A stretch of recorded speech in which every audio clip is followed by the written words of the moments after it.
আসসালামু আলাইকুম। আমি মোহাম্মদ আল ফারুক বলছি নিউ জার্সি থেকে।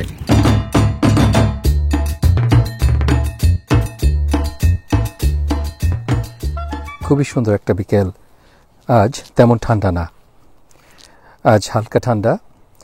একটা ছোট ভেস্ট অথবা সোয়েটার পরলেই আপনি কমফোর্টেবল ফিল করবেন। আমি বের হয়েছি বিকেলে হাঁটতে। এটা আমার বাসা থেকে 5 মিনিটের ড্রাইভ। এটা একটা পার্ক, আটলান্টিক সিটি লাইব্রেরির পাশেই। এখানে এসে আমরা হাঁটাহাঁটি করি এবং হাঁটাহাঁটির জন্য খুবই সুন্দর একটা জায়গা। এই বিউটিফুল লেকটা দেখতে পাচ্ছেন, এটা কিন্তু সবসময় ছিল না। এটা কয়েক বছর আগে বানানো হয়েছে যেন আশেপাশে যত বৃষ্টির পানি হয় সেগুলি যেন এখানে এসে জমা হতে পারে, প্লাস মাছ এবং হাঁসেরা এখানে এসে থাকবে, তাদের জন্য একটা জায়গা তৈরি করা, এটাও একটা কারণ। তো আমাদের এখন বাংলাদেশে বৃষ্টির সিজন শুরু হতে যাচ্ছে। কয়েকদিন পর বৃষ্টি হবে, তারপর সমস্ত ঢাকা শহর ডুবে যাবে এই পানিতে। এটা অত্যন্ত দুঃখজনক, কারণ এটা আসলে আমাদের নিজেদের দোষে হচ্ছে। আমাদের যত নদী, নালা, খাল, বিল সব ভরাট করে বাড়ি বানিয়েছি, বিল্ডিং বানিয়েছি। এরপর আর 2 নম্বর হলো, আমাদের যত খাল বিল আছে, ড্রেন আছে, এগুলো সব ব্লক হয়ে গেছে বিভিন্ন ধরনের আবর্জনা দিয়ে। প্লাস্টিক আছে, প্লাস্টিকের ব্যাগ অথবা ইভেন ডাবের খোসা, সেগুলো দিয়েও বিল্ডিং আমাদের ড্রেনগুলো ব্লক করা হয়েছে। প্লাস্টিক বোতল, চিপসের প্যাকেট, সব কিছু জাঙ্ক দিয়ে আমাদের ড্রেনগুলো পুরাই সম্পূর্ণ ব্লক করা হয়ে গেছে, যার জন্য পানি আর সরে যেতে পারে না। আর 3 নম্বর কারণ হলো, আমাদের ঢাকা শহরে মাটির খুব অভাব।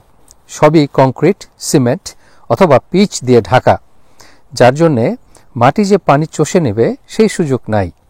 এবং সে কারণেই আসলে 3টাই মেন কারণ যার জন্য আমাদের শহরের এই জলাবদ্ধতা। প্রতি বছর মানুষ কষ্ট করে আমরা সাফার করি। এই যে সাফারিং, এর মেইন কারণ হলো এই 3টা কারণ।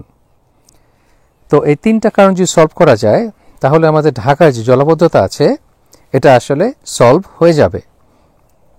এখন কিভাবে এগুলো সলভ করব? 3টা কারণ বললাম। তো এই 3টা কারণকে কিভাবে সলভ করা যায় অথবা ফিক্স করা যায়? প্রথমত, আমাদের যে নদী, খাল, বিল আছে, এগুলো সব পুনরুদ্ধার করতে হবে, কারণ এগুলো সব বেদখল হয়ে গেছে, সরকারি বেসরকারি সবগুলোই। তো আমাদের এই প্রোগ্রাম শুরু হয়েছে, কিন্তু আরও অ্যাগ্রেসিভলি এটা আমাদেরকে বাস্তবায়ন করতে হবে। আর আমাদের যে এখন লিগাল কারণে অনেক সময় আটকে দেয় কেস করে সরকারের বিরুদ্ধে, কিন্তু নতুন আইন করে দরকার হলে অথবা দ্রুত আইনের আওতায় এনে, দ্রুত বিচারের আওতায় এনে এটাকে কার্যকর করা যায়। আর এই যে ঢাকার বুকে এত কংক্রিট, সব জায়গায় পাকা, কোনো কাঁচা মাটি নাই, কোনো খোলা মাঠ নাই। আমাদের লিমিট করে দিতে হবে যে কতটুকু জায়গা ডেভেলপ করতে হলে কতটুকু কংক্রিট থাকবে এবং কতটুকু কাঁচা মাটি থাকবে, এর একটা পার্সেন্টেজ আমাদের রেখে দিতে হবে কাঁচা মাটির জন্যে, যেন বৃষ্টির পানি সেটা চুষে নিতে পারে। এতে আমাদের ভূগর্ভস্থ পানিও উপকৃত হবে, আমাদের পানির লেভেল উপরে উঠবে। আর যে বলেছিলাম প্লাস্টিকের ব্যাগ, প্লাস্টিকের বোতল, এগুলো আমাদের খুব অ্যাগ্রেসিভলি রিসাইকেল করতে হবে। আমি জানি বাংলাদেশে এগুলো হচ্ছে, কিন্তু আরও বেশি করে করতে হবে এবং এটার ব্যবহার কমিয়ে দিতে হবে যতটুকু সম্ভব। আমি জানি এটা খুব সহসাই সম্ভব না, কারণ এটা মানুষের জন্য কনভিনিয়েন্ট, কিন্তু আমাদের দেশের কথা চিন্তা করে, আমাদের একটু কষ্ট হলেও ভবিষ্যতের কথা চিন্তা করে এটা আমাদের একটা ব্যবস্থা নিতে হবে। আমি জানি আইন হয়েছে, কিন্তু এর প্রয়োগ নাই, এটা প্রয়োগ করতে হবে আমাদের। আর এটা আমাদের সমস্ত দেশের জন্যই, বেঁচে থাকার জন্য আমাদের প্রয়োজন। এগুলো একদিনেই সলভ করা যাবে না, ধীরে ধীরে করতে হবে, কিন্তু কন্টিনিউয়াসলি করতে হবে। তাহলে ইনশাল্লাহ আমাদের যে জলাবদ্ধতা প্রবলেম আছে সেটা সলভ হয়ে যাবে। এবং জনগণের যে কষ্ট, এখন যেমন প্রচণ্ড গরমে পানি নাই, অভাবে যে একটা খারাপ সিচুয়েশন, তারপর আবার ডুবে যাবে সমস্ত ঢাকা শহর, সমস্ত বাংলাদেশ, সেটা কিছুটা সলিউশন হবে। প্লাস ড্রেজিং তো করতে হবে, আমাদের নদী নালা যা আছে এগুলোকে ড্রেজিং করে তারপর সেটা নাব্যতা বাড়াতে হবে যেন এক্সট্রা পানি, বৃষ্টির পানি সেখানে যেয়ে জমা হতে পারে। সুন্দর একটা বাগান, আর লেকটা এত সুন্দর, পরিষ্কার পরিচ্ছন্ন, আর লোকজন তেমন নাই।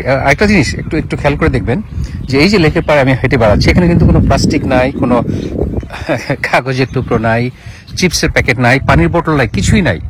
মানুষ কিন্তু খায়, মানুষ চিপস খায়, পানির বোতল থেকে ড্রিঙ্ক করে, কিন্তু সেগুলো যায় এই যে একটা রিসাইকেল এবং ট্রাশের জায়গা। প্লাস্টিকগুলো যাবে সব রিসাইকেলে, পেপার যাবে রিসাইকেলে, আর যেগুলো রিসাইকেল করা যায় না সেগুলো যাবে এই ট্রাশ বিনে। তো কাজেই এই ধরনের, আমি জানি ঢাকা একবার শুরু করেছিলেন আমাদের প্রয়াত মেয়র, কিন্তু সেটা আবার এখন হারিয়ে গেছে। আমাদের নতুন করে এগুলো আবার শুরু করতে হবে এবং মানুষকে এনকারেজ করতে হবে যেন আমরা ট্রাশ বিন, রিসাইকেল বিন এগুলো ইউজ করি।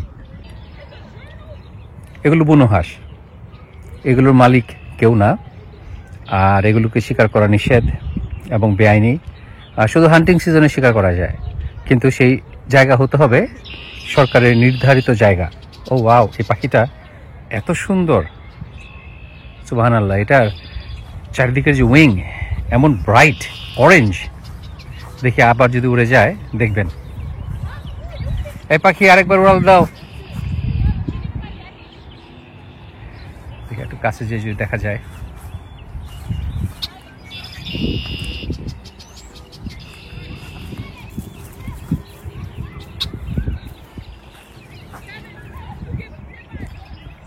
দেখা গেল না, ওর সামনেতে দেখা যায়, ওর পাখার দুই পাশে একদম অরেঞ্জ দুইটা দাগ আছে, সেটা অনেক সুন্দর দেখতে, পিছিয়ে থেকে দেখা যায় না। আমি তো সাধারণত যখন হাঁটতে বেরোই আমার লোকাল এলাকাতে হাঁটাহাঁটি করি, কিন্তু মাঝে মধ্যে এখানেও আসি, একটু ডিফারেন্ট, আর সৌন্দর্য তো আছেই, অসাধারণ সুন্দর এই জায়গাটা। আরো মজার কথা হলো এখানে আসতে হলে আমাকে ট্রাফিক জ্যাম পার হয়ে আসতে হয় না, অথবা কোনো, এটা একটা খুবই কনভিনিয়েন্ট। বাসা থেকে মাত্র 5 মিনিটও লাগে না ড্রাইভ করে আসতে এখানে।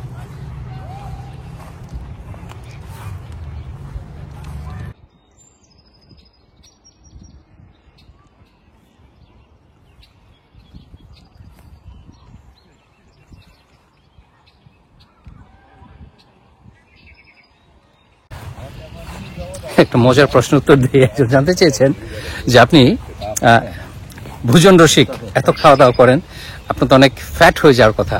ওয়ার্ড ফর ওয়ার্ড বললাম না, বাট ভাবার তো বললাম। এ ধরনের একটা প্রশ্ন যে আমি তাহলে কিভাবে ফিট থাকি। আসলে আমি যতই খাই, কাজ করি, পরিশ্রম করি কিন্তু অনেক বেশি, অনেক দৌড়াদৌড়ি করি, অনেক হাঁটা চলাফেরা করি, বসে থাকি না। এটা হলো একটা কারণ। আর আপনার ক্যামেরায় দেখেন আমি অনেক খাচ্ছি, আসলে আমার ব্যক্তিগত জীবনে আমি যখন ক্যামেরার বাইরে তখন কিন্তু এত খাই না, এবং খুব হিসাব করে খাই, এবং খুব দেখে শুনে খাই, বেছে খাই, কি খাচ্ছি, কতটুকু খাচ্ছি। কাজেই আমার ভিডিওতে দেখে আমাকে যেভাবে খেতে দেখেন সেটা নিয়ে ধারণা করার কোনো কারণ নাই যে এটা আমার লাইফস্টাইল। আমি আসলে সেভাবে ততটা খাই না। আর আমাকে এই জন্য যারা দাওয়াত দিয়ে নিয়ে যান তারা ডিসঅ্যাপয়েন্টেড হন, ভাইয়া খাবার নিশ্চয়ই ভালো হয়নি এই জন্য আপনি এত খাচ্ছেন না। আসলে আমি খাই কম, আমি এত খাই না আসলে। আর ক্যামেরার পিছনে কি হয় সেটা তো আসলে আপনারা সবাই দেখেন না, কাজে এটা আপনাদের বোঝার কথা না। যাই হোক, এই হলো মেইন রিজন। পরিশ্রম করি আর খাবার খুব পরিমিত খাই এবং বেছে খাই। অতিরিক্ত ফ্যাট, অতিরিক্ত হাই কোলেস্টেরল, ক্যালোরি যেটা, সেটা অ্যাভয়েড করি।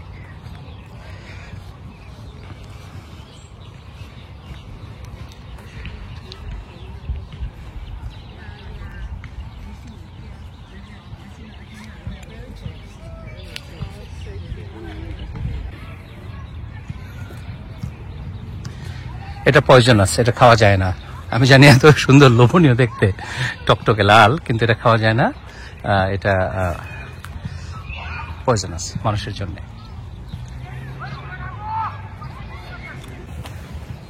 আপনাদের আরেকটা প্রশ্ন থাকে, সেটা হলো যে আপনি যে দেশকে এতই ভালোবাসেন তাহলে দেশে আসেন না কেন, দেশে থাকেন না কেন, দেশ থেকে চলে গিয়েছিলেন কেন? আমি দেশ থেকে গিয়েছিলাম পড়াশোনা করতে, থাকার জন্য না। বিদেশে থাকার জন্য আমি আমেরিকা আসিনি। আর Say hi. you want to say hello? Hi. Hey, how are you? What's your name? Nicola. Nicola, nice meeting you, buddy. তার হঠাৎ মন চাইলো হ্যালো বলতে, ঠিক আছে। তো যাই হোক, যেটা বলছিলাম যে কেন বিদেশে, কারণ আমি বাংলাদেশে চাকরি পাইনি। যারা আমাকে জানেন তারা এই গল্প শুনেছেন অনেক আগে। তো যাই হোক, তাহলে এখন কেন চলে আসছি না, কারণ আমার ছেলেরা আমেরিকান সিটিজেন বাই বর্ন, আমার ওয়াইফ আমেরিকান সিটিজেন, আমিও আমেরিকান সিটিজেন। তো আমার ওয়াইফ ছেলেদেরকে ছেড়ে আসবে না, আর আমাদের ছেলেরা আসবে না, কারণ আগেই বলেছি ওরা এই দেশের নাগরিক এবং এখানে ওদের জন্ম এবং এখানে বেড়ে ওঠা, এখানে পড়াশোনা, ওদের লাইফ এখানেই। ওরা আসবে না, কাজে আমার বউ ওদেরকে ছেড়ে আসবে না। তো যেহেতু আমার বউ আসবে না, ছেলেরা আসবে না, তখন বাধ্য হয়ে আমাকে কিছু সময় আমেরিকাতে কাটাতে হবে। তবে আমি চেষ্টা করব বাংলাদেশে, আমার ইচ্ছা বাংলাদেশে যতক্ষণ পারি, যত মাস পারি থাকতে। আর as a matter of fact আমি এসেছি এপ্রিলের 1 তারিখে বাংলাদেশ থেকে। মে মাসের শেষের দিকে অথবা মাঝামাঝি আবার আমি বাংলাদেশে ফিরে আসবো। দেড় মাস আমেরিকা থাকলাম, তারপরে আবার আমি ফিরে আসবো বাংলাদেশে। কারণ আমেরিকায় যত সুন্দরই হোক, আপনারা দেখতে পাচ্ছেন কত সুন্দর, কিন্তু এখানে মন টিকে না, থাকতে মন চায় না। কাজে আমি চলে আসবো খুব শীঘ্রই। এখনো টিকিট কাটিনি, বাট কাটা হলেই আমি আপনাদেরকে জানাবো। আমার বউ সেটা অবশ্যই পছন্দ করে না, কিন্তু এই বয়সে এসে আমার সবার হ্যাপিনেসের চাইতে আমার নিজের হ্যাপিনেসটা আমি অনেক বেশি গুরুত্ব দিচ্ছি। আমার নিজেকে নিজে হ্যাপি রাখতে হবে এবং সেটা আমার টার্গেট। আর ব্লগিং যে করি, আসলে আমি কিন্তু ব্লগিং করি আর না করি, এই যে আমার যে এখন যে লাইফস্টাইল, দেশে দেশে ঘুরে বেড়ানো, এখানে সেখানে যাওয়া, এটাই কিন্তু আমার ইচ্ছা। ব্লগিংটা হলো একটা এক্সট্রা, আমি শুধু আপনাদের সাথে শেয়ার করি আমার এক্সপিরিয়েন্স, কিন্তু ব্লগিং এর জন্য কিন্তু আমি ট্রাভেল করি না। এটা আমি আগেও বলেছি, আবারও বললাম। এই লেকটার নাম হলো প্যাট্রিয়ট লেক, গ্যালোওয়ে টাউনশিপে। অনেকক্ষণ গল্প করলাম আপনাদের সাথে। ক্যাম্পিং, পিকনিক ইনশাল্লাহ হবে। আর আশা করি এনজয় করেছেন আমার সাথে সময়টা। ভালো থাকবেন সবাই, ইনশাল্লাহ দেখা হবে নেক্সট ভিডিওতে। আল্লাহ হাফেজ।